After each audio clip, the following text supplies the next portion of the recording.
Welcome to Next Play. Welcome back to Next Play. We got guest, former pro baseball player Todd Dulaney. Todd, how are we doing? Oh, man, I'm wonderful, man. Good to chat with you. Oh, Yeah. Thanks for coming on. absolutely. I'm going to run through for those of the people out there that don't know you, because most people know you in a different vein as a Grammy nominated gospel artist. Mhm. And so that's a big part of your following, I know. But back in the day, 2002, you were at the June amateur draft and were drafted to the New York Mets. Yeah. You played, how many years, by the way, did you play? 5 years total of professional baseball. I played 2.5 with the New York Mets.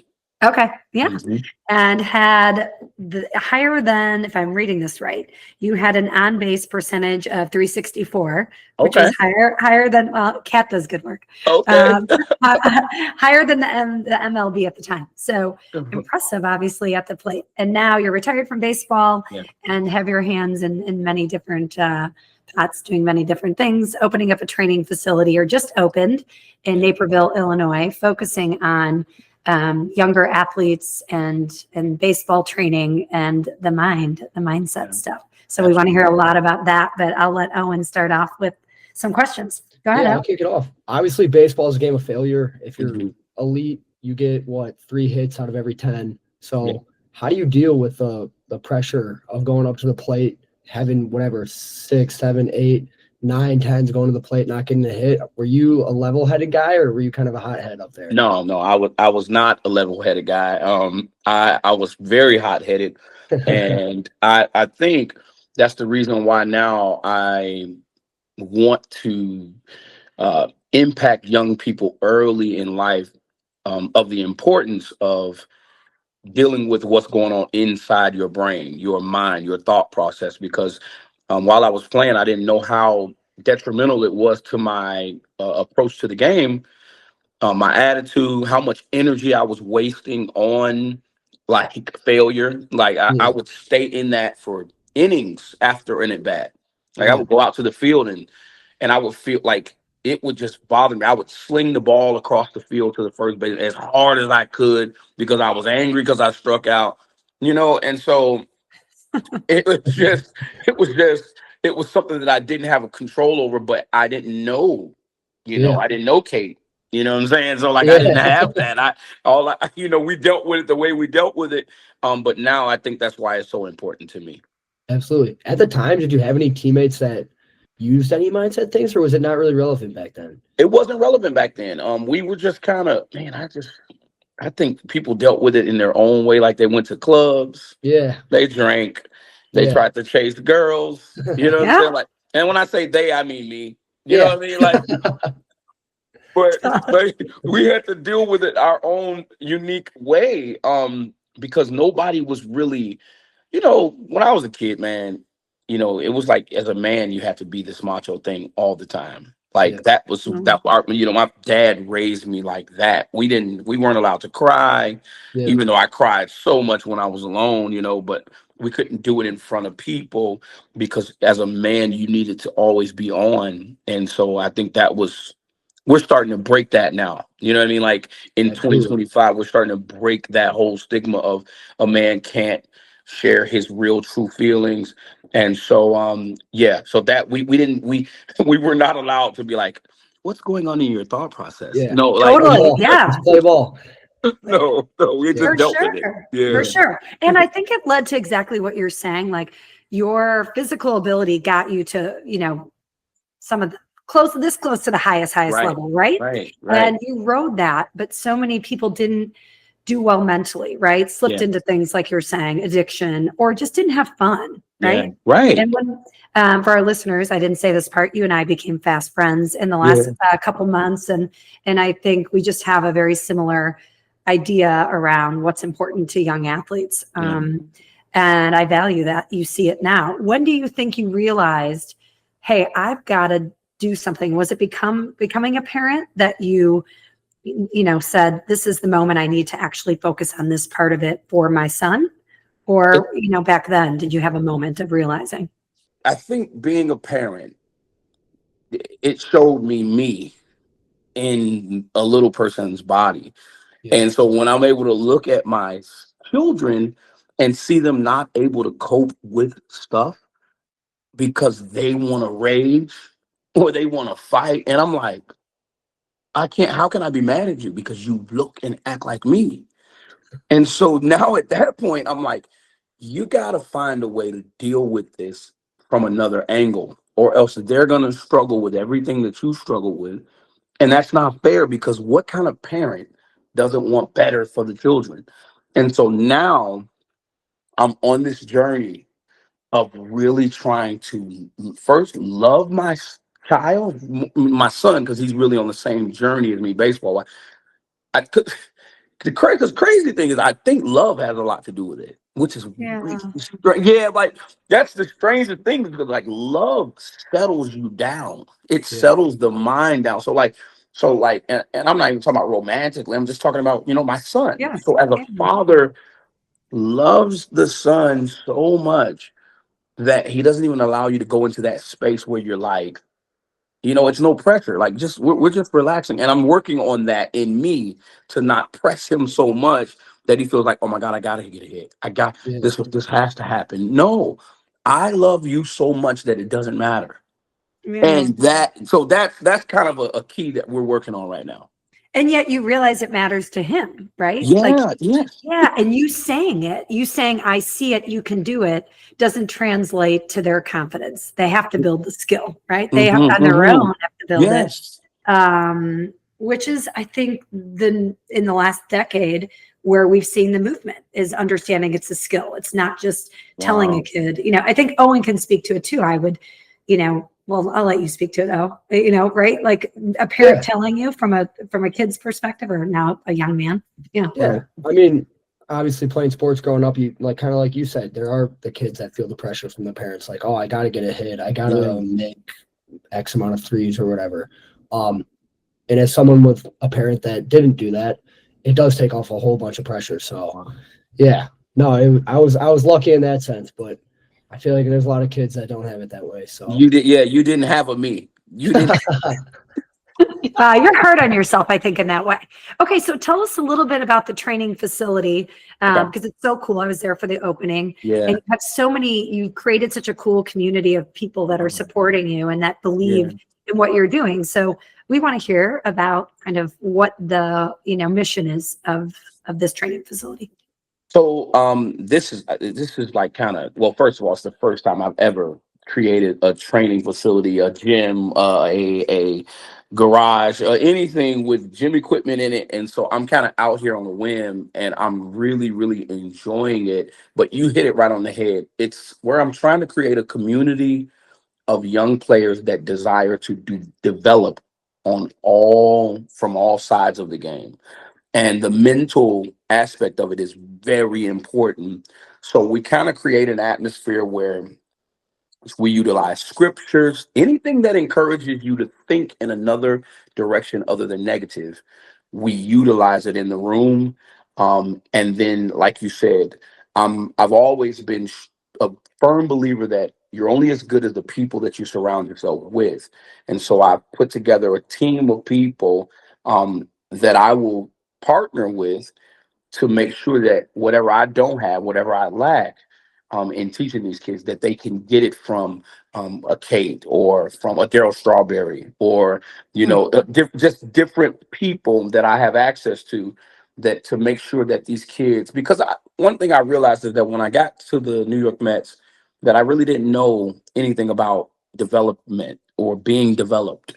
And that's a problem, because I think that a lot of people are willing to take the kids' money, but not really develop them and really teach them the game. And like you said, Owen, earlier, teach them how to deal with the fact that you're gonna probably be 2 for 8 for the yeah, rest of your life. You know what yeah, I'm saying? Like two yeah, for 10 at that. You know what I mean? Like that's gonna happen. And you might as well get used to it, get with it, and let's just keep going. And so that's the facility.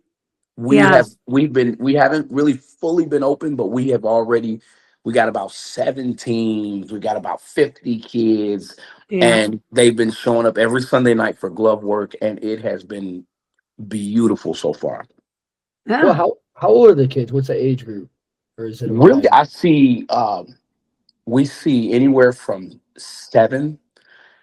We got a 16-year-olds in there. Yeah. Oh, that's So yeah, yeah, a I range. want some pro guys too. Cause see, the thing is that the pro guys need it too. You know what I mean? Like the Yeah. reason why I No, say that is absolutely. because they need it. They need it. A lot of pro guys I watched, fundamental, they probably skipped them because they were so athletically gifted that they didn't, they didn't focus on the fundamental. So I want the fundamental. I want the pro guys to come back in and let's go back to the beginning. Absolutely. I think that's the thing that we kind of preach too, is like you get to a point where skill can only take you so far. You know what I mean? Like once you get to Yeah, the pros or even college, like everyone's good. You got to separate yourself somehow. And we think it's the mental aspect, obviously. absolutely. On the flip side of that, were there any players that pro guys or even in the minors that just had a calm presence about them and just they were the opposite? They didn't chuck their helmet. They stayed cool. I thought when I was coming into the Mets organization, I always thought this about a guy named Jose Reyes. He was really lighthearted Yeah. all the time. He always looked like he was having fun. But I played on the same team as a guy named Carlos Gomez, who was in that, or who ended up becoming an all-star, really, Yeah. really good big leaguer. He was the opposite. And Yeah. we saw it. We saw it play out in the big leagues. Carlos got into many fights, many altercations, many, ejections. Yeah. But we saw Jose Reyes, I think, rise up a little bit higher just because of his ability to not really care. Because I Yeah. mean, I'm not gonna say that he was calm. I'm gonna say that he just had joy, and it Yeah. was like Yeah. like 0 for 4, 3 for 3. He was the same person, Yeah. and that's hard. That is hard. I don't know many people like that. Yeah, I agree. It's hard. I try to fake it when I played, but it's So hard. it's I mean, I'm impossible. crying inside. Like I am literally in tears on the inside while we're going out to eat afterwards. I try to tell my parents I don't want to go to eat with the team. I'm horrible, right? Like, No, I feel that. I feel that. That's that inner voice that so many people don't talk about, right? That the desire to isolate when you feel like you failed is very real for athletes. let me say this. I Yeah. deal with this. I deal with this now, but I deal with it so much better now when I'm on stage. If I feel like I didn't do well that night, Yeah. I go backstage and I feel that feeling want to get on me. That feeling of like, you were horrible tonight. You like you. What do you want to do now? Like, you know what I mean? Like, you actually want to go out to eat and be, you know what I mean? Like, I know that other people know that you were horrible tonight. That whole thing. Yeah. But now I have matured to the place where I am able to shrug that thing. I mean, all right, we're going out to eat. Yeah. Yeah. You know what I mean? Tomorrow's another day. Yeah. I didn't It's a have that. skill. It's a skill to rub it off. Yeah. Absolutely. It's definitely a skill. When I watch baseball players today, I love Shohei. My voice went out. Yeah. And he has joy. When I think of an MLB player that has joy in class and so humble with his greatness is such a cool, and I watch him do mindset stuff. It's, I don't know. I don't know if there's an app. Yeah, go ahead. I think it's something cultural to that too. Like the Asian community really kind of get it right when it comes to the way they form and direct their children, like to be respectful and then I read somewhere where Shohei, whenever he sees Ichiro, he takes off his hat and bows to him, and Ichiro doesn't like it. He doesn't really want it, but Shohei won't stop. And so I just think it's just that is something, right? Like you hit it right on the head with that, because it does something. Humility is something. It's something, That's right? a unique, that in itself is a unique trait, and I think it plays a role in how you handle failure as well. Because the mindset of humility, if you're already thinking on a base level about like then if you fail, you're not knocked down too far. But if you're way up here with the way you think about, you could come down crashing. Boom. Yeah. And so and we're seeing it in the younger kids. Are you seeing something in the kids that you see, like a trend of something? I know what we see, but are you seeing anything?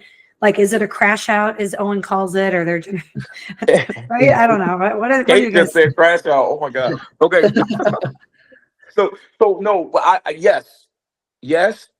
I'm just seeing an overall like lack of respect for authority in younger generation. Like, and then it leads to like some arrogant type of Yeah. way. Yeah, and like even the home runs. And my son is a bat flipper. He's a home run guy, right? And so, but You I'm gotta play trying to with a little tone that. swag. You gotta Yeah, I'm play with trying to some dial swag. that back though. Like I would like to dial that. You know what I mean? Like just the hair. But see, there's such a because here we are. I'm trying to Yeah, push his confidence up, Yeah. yeah, and then when he does something like that, I'm like, "Hey, bro, let's come on back down." So, but yeah, I'm seeing a lot of that. yeah, Whereas when we were kids, our coaches were kind of against that a little bit. They were like, let's let the game speak for itself and not you showing up other players, and yeah. so that's kind of trending heavily, and I really don't like it because it's becoming. I could. I don't Like want they're to be not in the old. moment. They're not in the moment, I think, because they're planning the celebration, right? Too Yeah, much. yeah, Like, I don't know. Oh, and you probably are we being too old? yeah. Are we being old, Owen? I don't know. I think there's a fine line. I get what you guys are saying, but I think also like when you're playing free and you're having fun, you bat flip. I think they could. There's an element that maybe makes you play better. I don't I know. hate I to I feel see old. Owen I is see both really sides of dang. it. How old's your son? He's 15 now. He's a ball. 15. He's a baller. Yeah, Yeah, he can play. Yeah, But he we can got to play. stop. I don't know, Owen. See, we're both me and Kate. We're sounding old. Yeah, yeah. he He He's always said, up. "Yeah, he goes. Yeah, you are. Well, because Yeah, Owen would rarely like talk, but when he did, like it was this subtle. Like he's there is something to the confidence of yeah, playing in the moment. So I hear what you're saying, Owen. If it's an in the moment, that's different than if it's like yeah. maybe a planned obnoxious. Yeah, go ahead. I What? don't Do know. you have a No, I question? was Yeah. just kind of sidetracking. What's your coaching style? Like, are you more of like a get on your yeller." ass, get I'm on the loud. yeah, Yeah, yeah. But they call me the fun one. Like yeah, so as you can see, like from this communication, I'm like this, yeah. but I'm also like I think you would have loved to play for me. I'm That's what yeah. that's yeah. Like I'm like I ask about their girlfriends. Like I you know what I'm saying. I'm You gotta have always a coach joking. like that. You have to. Yeah, but they know I'm the coach too. That they know like he doesn't really play Mhm. Yeah. at the same time, right? So yeah, but they could come to me and be like, "Coach, can I sleep at your house tonight, man? I don't want," you know what I'm saying? That Yeah, type of thing. absolutely. Yeah. So we talk about it's another thing Owen and I tease around superstitions. It's one of his favorite questions to Uh-huh. ask Uh-huh. athletes. Uh-huh. And for me, I'm like, I want the superstition to be more of a mindset planning, but he said it's just part of every game. So I'm stealing his question. But did you have superstitions when you played around what you had to do pregame or going up to bat? Did you have stuff like that? I had routines. I wouldn't Yeah. say that I really fully. That's tough because if you start sucking, then all of a sudden everything you do matters. It's like, Yeah, like if I cross the field with my left foot yesterday, I'm gonna cross the field again. Like yeah, so you can't even help yourself like when you're playing the game because the game feels like so much chance is involved. yeah, It feels like I need some things to go my way. You know what I mean? Like sometimes it's like you hit a ball and everybody else's ball drops and yeah, my ball is caught. Like, what am I doing wrong here? Yeah. Yeah, Yeah, I I would hear you. change. Yeah, I would change up my routine. Like if I would go cold, if you go cold, if you're cold, you start trying everything. Like they're like, people are like, "Oh, we're going to the club tonight." You never go. Okay, I'll go. yeah, I'll go because such and such went last night and he was 4 for 4 with 2 home runs. I'll go tonight. Like yeah, yeah, whatever I gotta do to get out of this thing, I'll do it. Right. Instead of an actual like mindset skill building, it's like, let me slip into what can I change up? Like you said, like I Right. think, so do you have any mantras now? Do you have any, Yeah, like thing you do? Okay. I Do you do. have a month? I do. Okay. What do you got? One is fall in love with doing things the right way repeatedly. Love That's that. Like awesome. I just believe that the person that falls in love with doing it the right way over and over, that person is going to be successful. Like Damn right. I see so many people that they can do it right a few times, Yeah. but that one that can just say, I don't care, I'm just in love with doing this the right way over. And this doesn't even this just goes across the board in life. Yeah. I love Yes. that. That's cool. Yeah. No one's ever said that, you Yeah, know? we haven't had that one before. Wow. Never. Okay. See, look Yeah. at me. I got another question. Yeah, we ask all of our guests this. How would you, it's kind of putting you on the spot. So, Okay. how would you define mental toughness if you had to put a finger on it? The ability to remain steadfast in the face of adversity. Very Here good. it is. And then we grade everybody's. No, I'm just kidding. D minus No. though. It is cool. We've put together like a little collage of, everybody's answers. And a Wow. lot of them do have to kind of piggyback off of the adversity and how do you deal with that? So, I mean, I that is want to all. see. I would like to see some of those. yeah, I'll send it we to should you. send Yeah. it to you. Yeah. Yeah. Well, you'll be in there now. And it's fun because we show it to young athletes when we go in and talk to teams around all the different answers. And you can see because all of these athletes have made it in the eyes of, Wow. culture and society. So to hear their answers, and what's cool about what you shared, and a lot of our athletes are really transparent and authentic, that it's a struggle, and Yeah. I think that's what we need to normalize is it is a struggle for a lot Yeah. of, for That's the everybody, beauty. right? That's the beauty.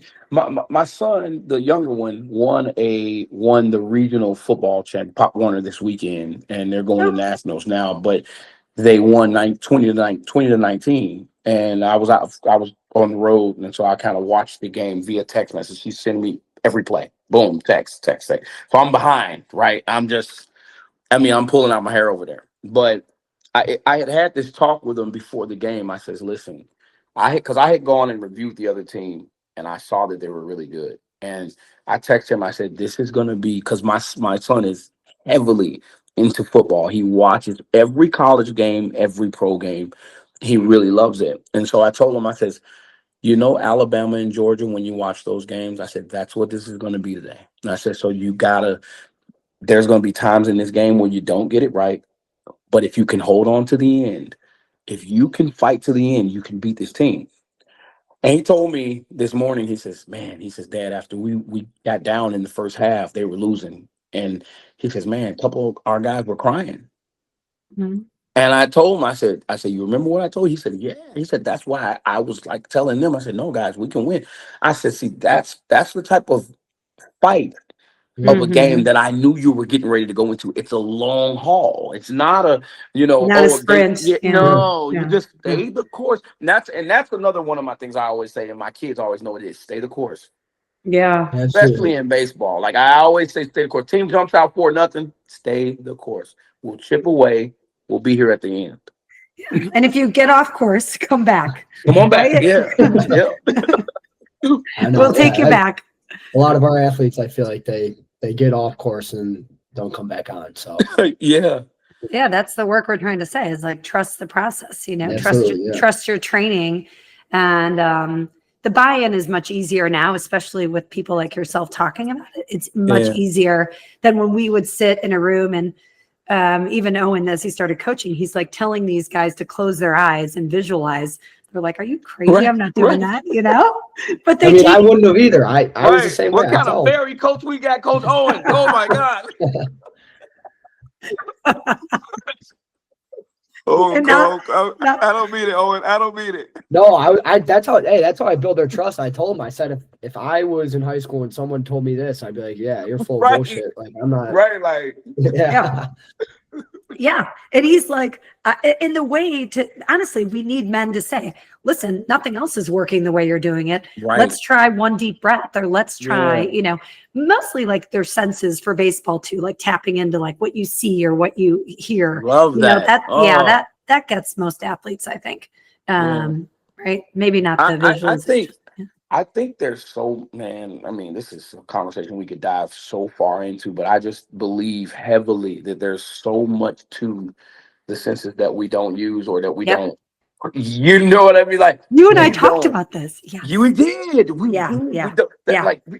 like there's just so much more going on around us than we give credit to. It's Yep. just, and because the ability, one thing my pastor would always say is, he says, everything that you see started off as just, it came from an unseen place. Yeah, it's true. I'm like, so You're like like, he's that's like, deep.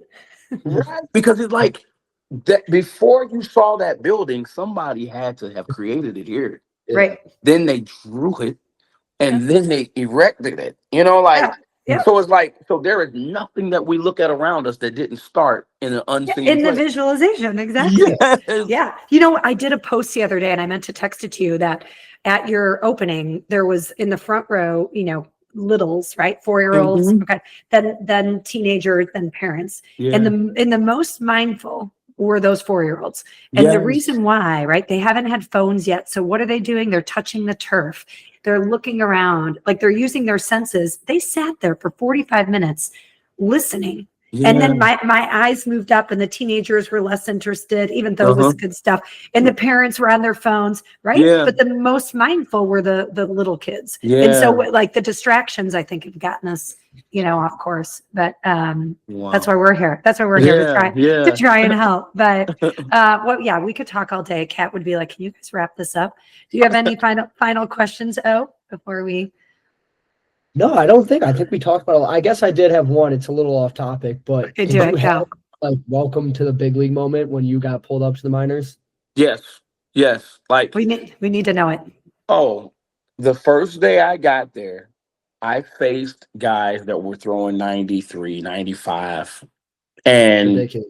I went back to my hotel room and I cried. And I told my dad, I cannot do this. I said, that moment for me was my welcome to the, you're not the big dog anymore. Yeah. Yeah. Wherever you were coming from, believing that you were one of the only ones, there are tons of you. Yeah. And that was the moment, I think, that for me it was like, oh, this is really pro ball. This Yeah. is, yeah, these guys are the same or better than you or stronger than some of them are, they have children and wives, and you're 18. Yeah. They're like, they got forearms the size of my head. And so, yeah, so that was my welcome to the New York Mets organization. And it took me about 2 weeks until everything began to slow down, and I said, "Oh, I do Yeah. belong here. Yeah, I do belong here. Yep." That's not too long. That's impressive. Yeah, You know, well, I mean, yeah, it's impressive. Intuitively, you knew how to survive, you know, and maybe you wish you could go back and have some more of the mental stuff we're talking about, but it's brought you exactly where you're supposed to be. And your energy is about as contagious as it can get. And, you know, I'm so happy we met, and I love what you're doing for the youth. So thank you for joining us today. Absolutely, Kate. Absolutely. Yeah, on Next Play. And if you want, join us again for new stories, new athletes. In the meantime, you can check us out at puresportsmindset.com, or our handle is at puresportsmindset. Thanks again, Todd. You are the best.